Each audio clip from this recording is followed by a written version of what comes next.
एक प्रसंग चला था कि सतगुरु शरण में आने से आई टले बला और जब भाग्य में मृत्यु दंड हो, सूली हो वह कांटे में टल जाए। पहले मृत्यु दंड दिया करते थे, एक गोल चक्कर सा होता था और उसके बीच में एक सुराख होता था और उसके ऊपर उस व्यक्ति को बांध दिया जाता था गोल चक्कर के ऊपर, और उसके नीचे सुराख से एक भाला निकलता था बहुत तेज नोक वाला, और उस व्यक्ति को वहां विवश कर दिया जाता था, उस बांध दिया जाता था। और जब तक वो धीरे धीरे उसको छोड़ दिया जाता था, अपने प्रेशर से अपने आप नीचे आता था। व्यक्ति तो हल टहल सकता नहीं था और वो भाला उसके नीचे से और धीरे धीरे धीरे धीरे सिर में से निकलता था। उसको सूली तोड़ना कहते थे। वो मृत्यु दंड ऐसे दी जाती थी। तो यहां परमात्मा कहते हैं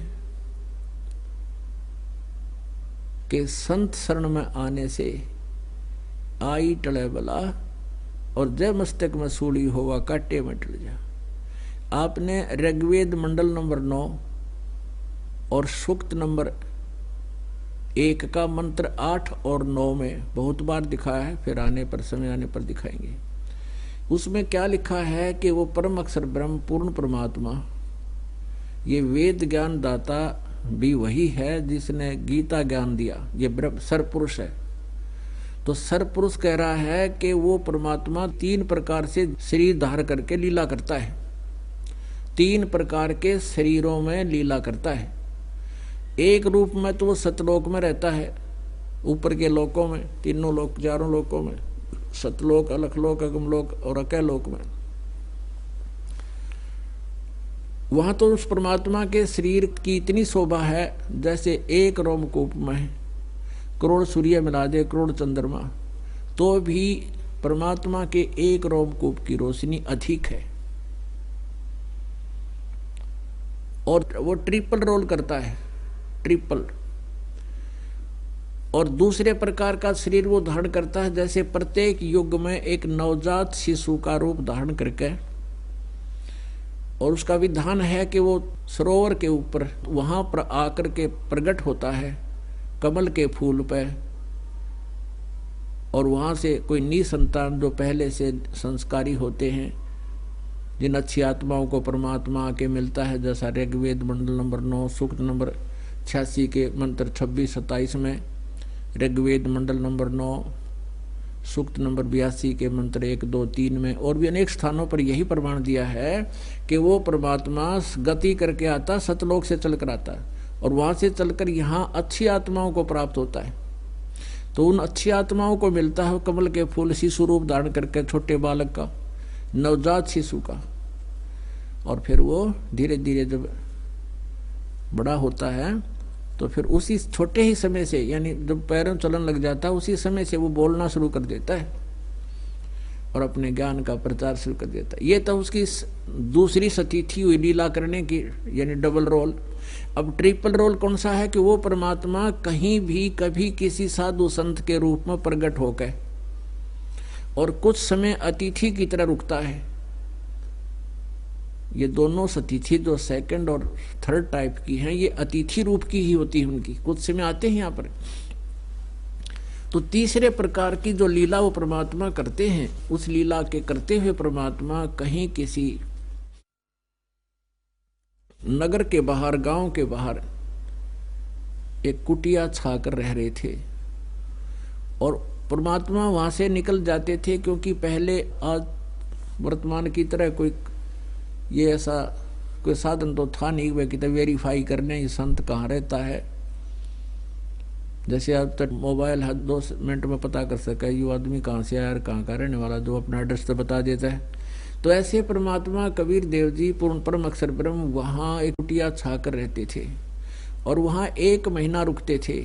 फिर कहते थे अभी मैंने दूसरे वहाँ पर भी मेरा एक आश्रम है, मैं वहाँ भी जाता हूँ, 1-1 महीना सभी आश्रमों में रुकता हूँ, तो मुझे यहाँ आने में आपको 1 महीना ही दे सकता हूँ।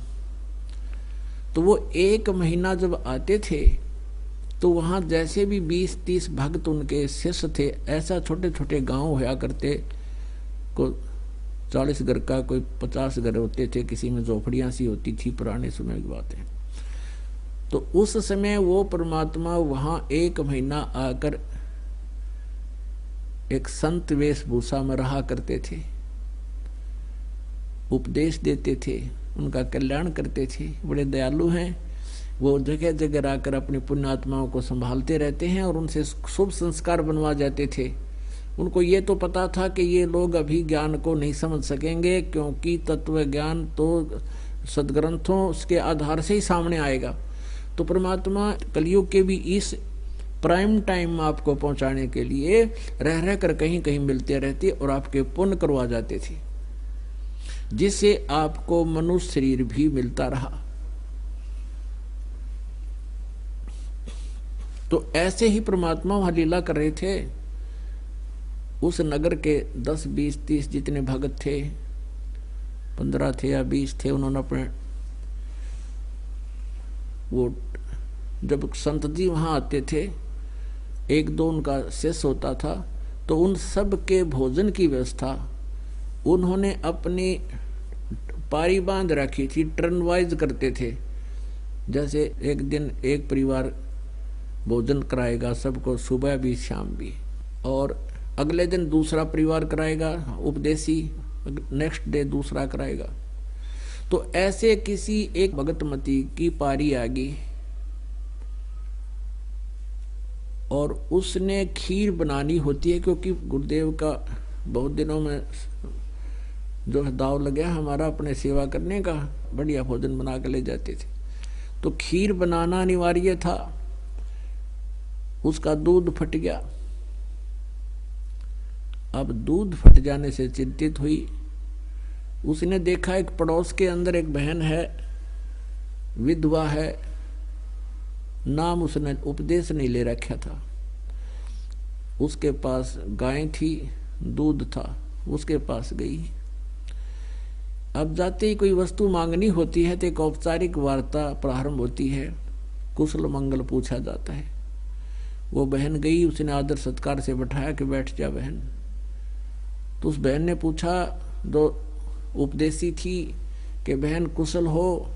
वह रोने लगी। वह बहन जो विधवा थी कहने लगी, बहन क्या कुशल तो नहीं हो, पहले तो पति मेरा, उसका दुख अभी तक नहीं भूल पाई थी, इकलौता पुत्र है, सोचा था कि इसको पाल पोस कर बड़ा कर दूंगी, भूल पड़ेगी दुख की। अब ये ऐसा नालायक हो गया, शराब भी पीवे, बीड़ी हुक्का पीवे, मेरी मानता ना कती, और सारा दिन पता नहीं कहाँ रहता है, ना कोई काम करता।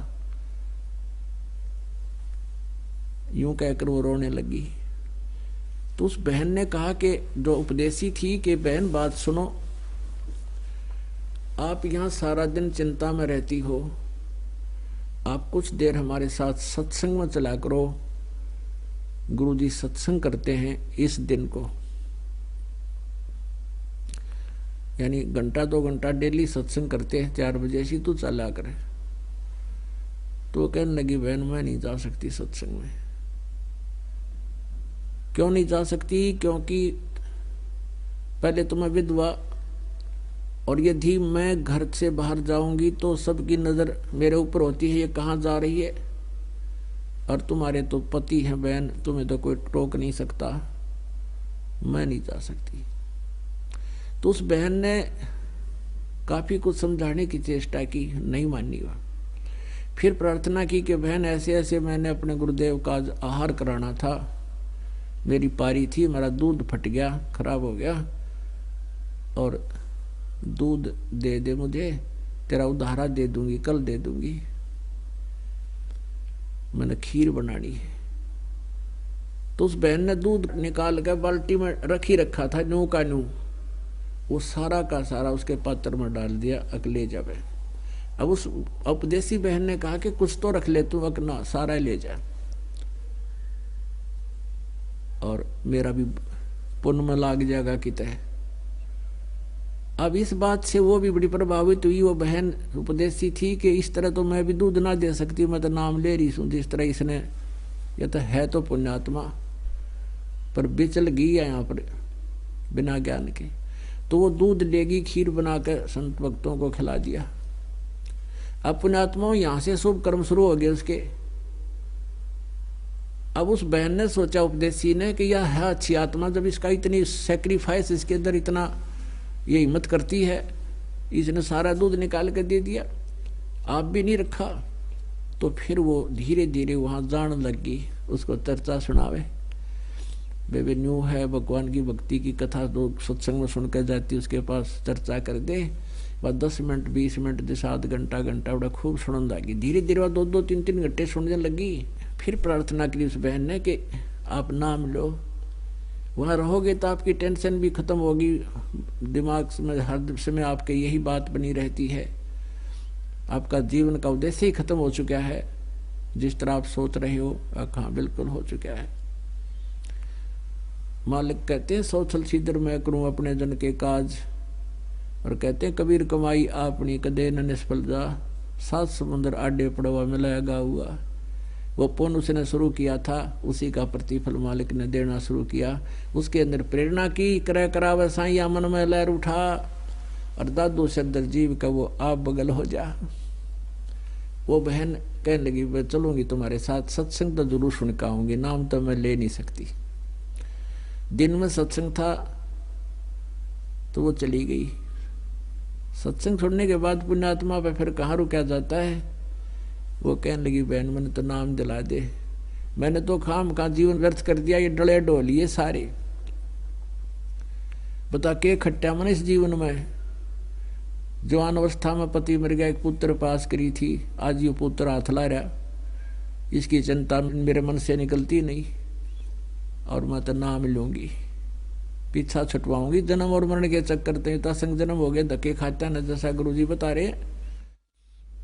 और कहते हैं, एक का चोट सिधारिया जिन मिलन दाचा, एक का वचन घर कर जाता है, जिसकी पुण्यात्मा ने होती है।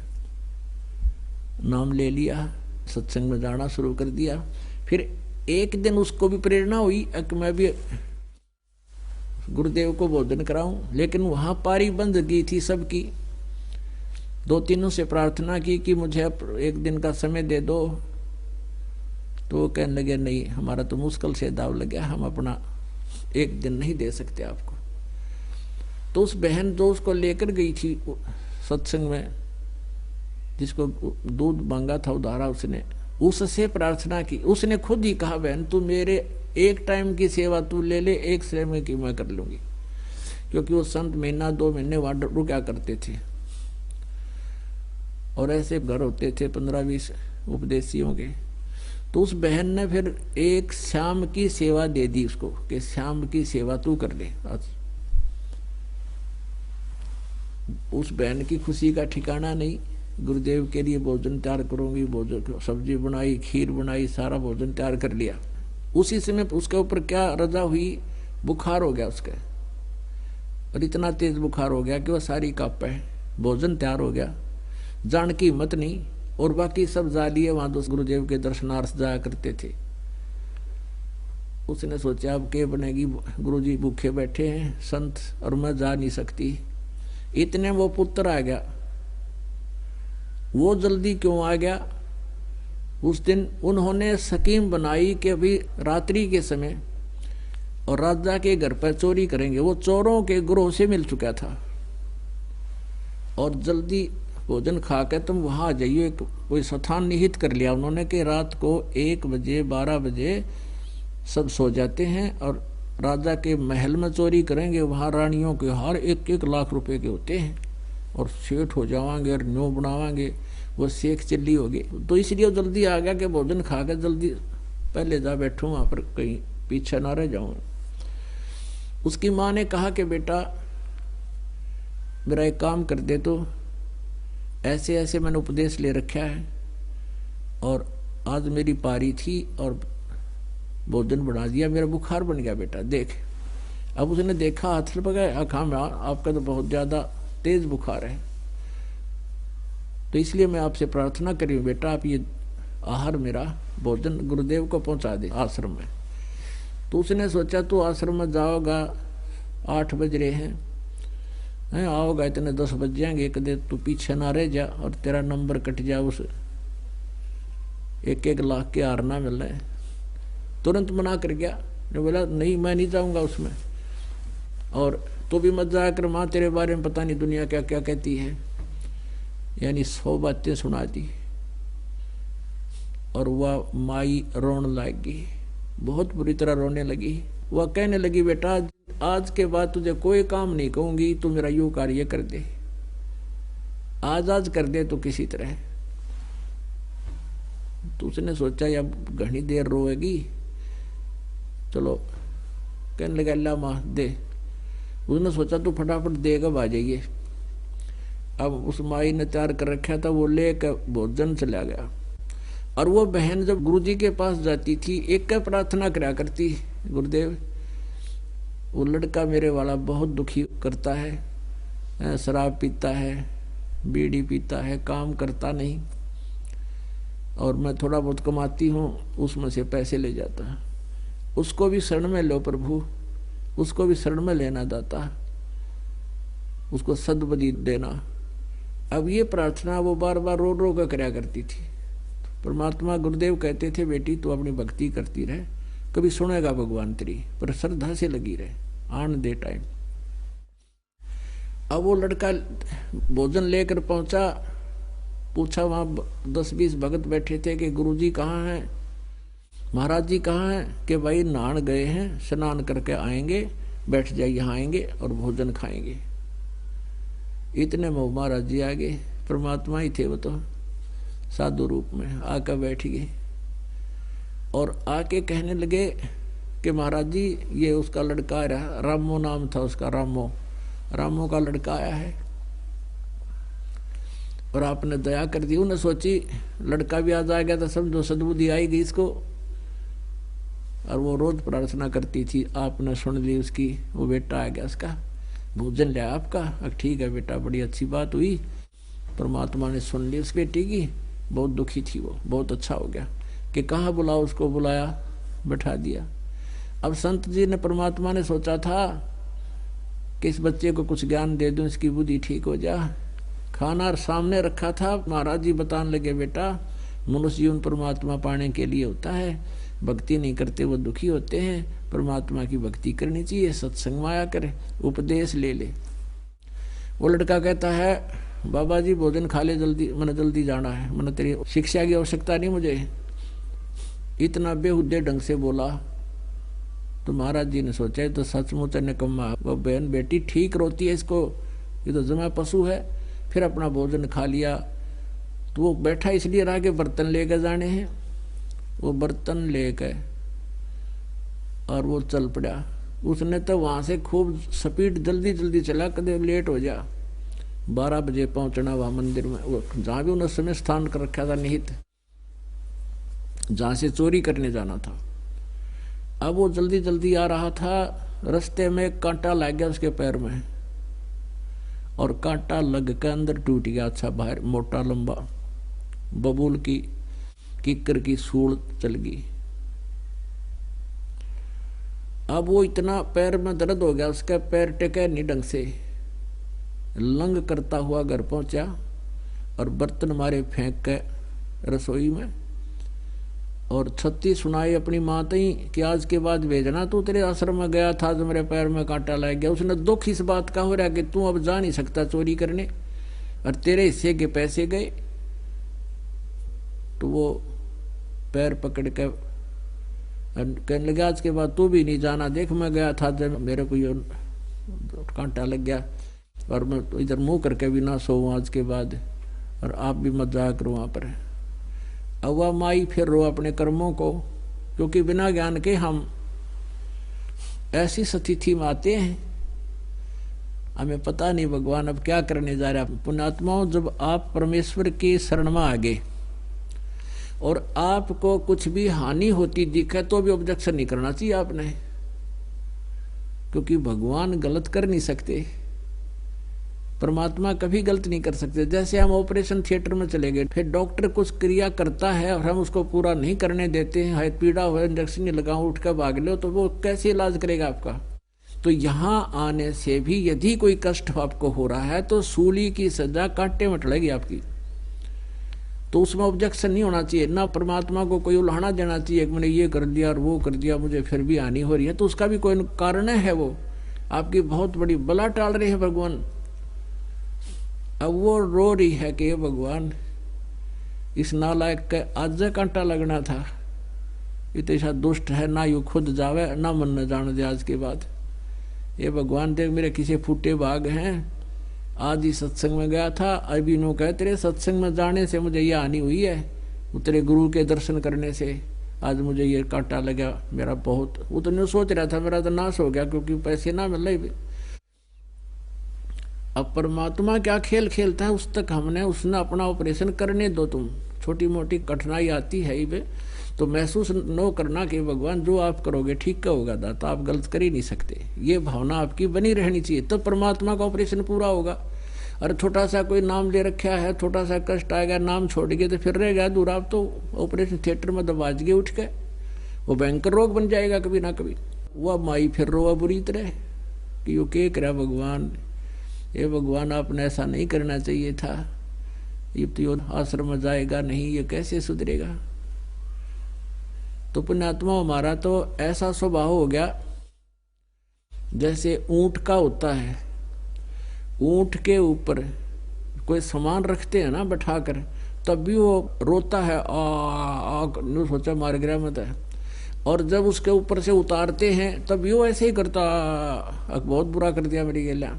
अब तो वजन उतार रहे तब क्यों रो रहा है वो, तो रखें जब तक ठीक रो, उतारते हैं भी रो रहे, तो ऐसे स्वभाव हो गया हमारा। परमात्मा हमारा भार उतार रहे तब भी हम लोग आए मर गए यू कह रहा भगवान। तो क्या हुआ, अब वो कंडेम हो गया। जैसा भी देसी ट्रीटमेंट था, माई ने उसका को पट्टी वट्टी बांध दी, बेटा सुबह कांटा निकलवाएंगे, लेकिन सारी रात दुखी हुआ खूब रही कि भगवान आपने ऐसा नहीं करना चाहिए था, यू के हुआ बता। तो सुबह क्या हुआ कि रात्रि में उसके जो मित्र थे चोर, उन्होंने कुछ देर उसकी इंतजार करी और वो चोरी करने के लिए चले गए, वो नहीं जा सका।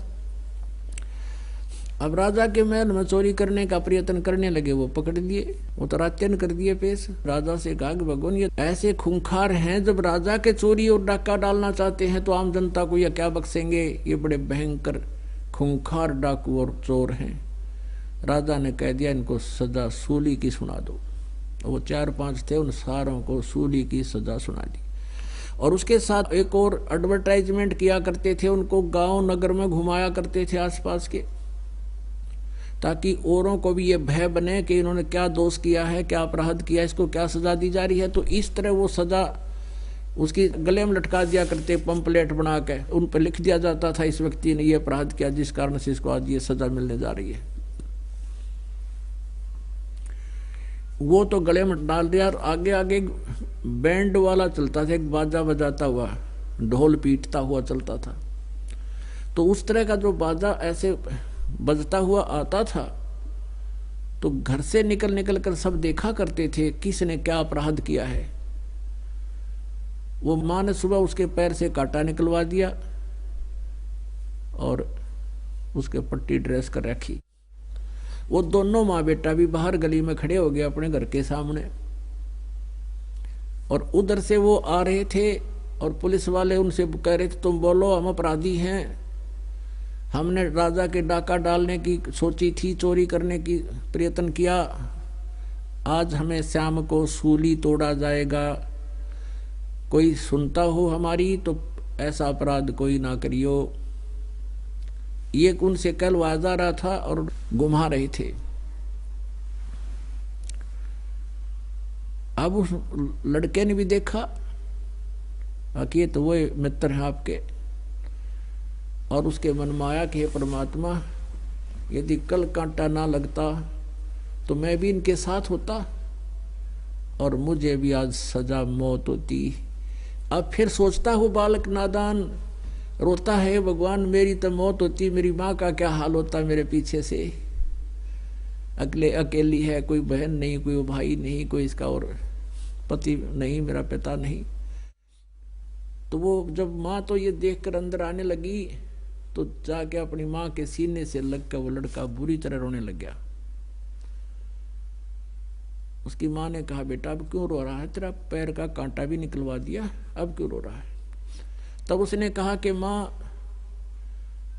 आज धन्य है तेरे गुरु का, धन्यवाद करता हूँ जिसके कारण आज तेरे बेटे की जान बच गई। कि माँ, अगर मैं कल नहीं जाता आपका गुरुदेव का भोजन लेकर के, और यदि मुझे कांटा ना लगता, आज तेरा बेटा सूढ़ी टूटता, सजाए मौत होती मुझे।